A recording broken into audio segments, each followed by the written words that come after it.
Tim Legler joining us now. Okay, Heat culture is there. It's alive and well, but you still have to knock down shots. I mean, playing it simple, right? What was the difference? What did you see in Game 2 last night when they were knocking down threes? Give Miami credit for making the shots because it requires that, right? It requires nerve, especially when you didn't shoot well in the first game. But I really look at the mistakes that were made by the Denver Nuggets repeatedly on coverage at the three-point line. So it certainly helps when you give guys open shots because you don't communicate on that end of the floor. And I thought it really started in the first quarter. Max Strus is a guy who goes 0 for 9 in Game 1. He comes out Game 2. You want to keep a guy like that down.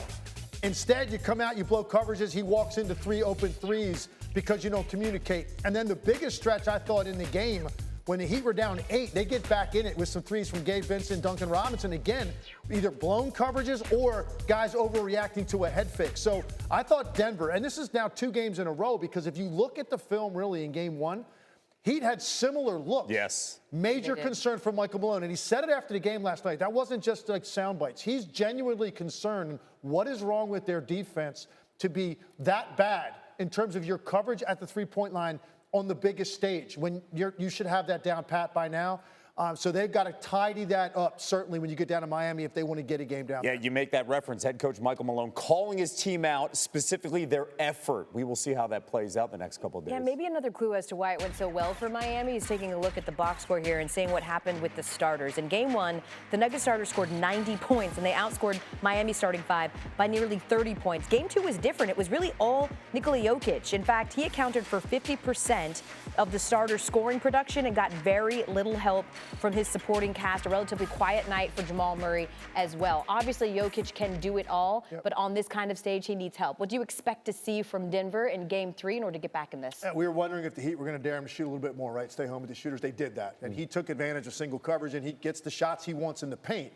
Problem is, Denver, I thought, watched him play. And that's just not what they typically do. When he gets the balls at the elbow or backs guys down into the post, normally you still have action on the weak side of the floor. There's cross screens, there's flare screens, there's weak side cutting. They didn't do a whole lot of that. Now, the Heat zone had something to do with that in terms of disrupting their flow once they got the lead. But I just felt it was more about Denver. And that's what they've got to get back to, because Jokic can still have big scoring nights while he's picking you apart. They didn't give him that opportunity, and I thought Denver's teammates, Jokic's teammates, played into that by watching him too much have success in the paint. Eric Spoelstra will live with Jokic getting 40 every game in this series if he's in single-digit assists, because their offense then is not operating at max efficiency, and that's what the Heat were willing to roll the dice on, and it worked. They got to win. Now let's see the adjustment from the Nuggets. You mentioned it, Jokic, only 9 assist opportunities in Game 2, his second fewest in a game this postseason. No assist opportunities of someone driving to the basket for the first time. If you would have told me they'd still be up by 15 despite all that, I would have said, you're pulling my leg. Thank you, Tim Legler. Every time, he just waits. He just waits for it. He just waits for it. Tim Legler with the latest.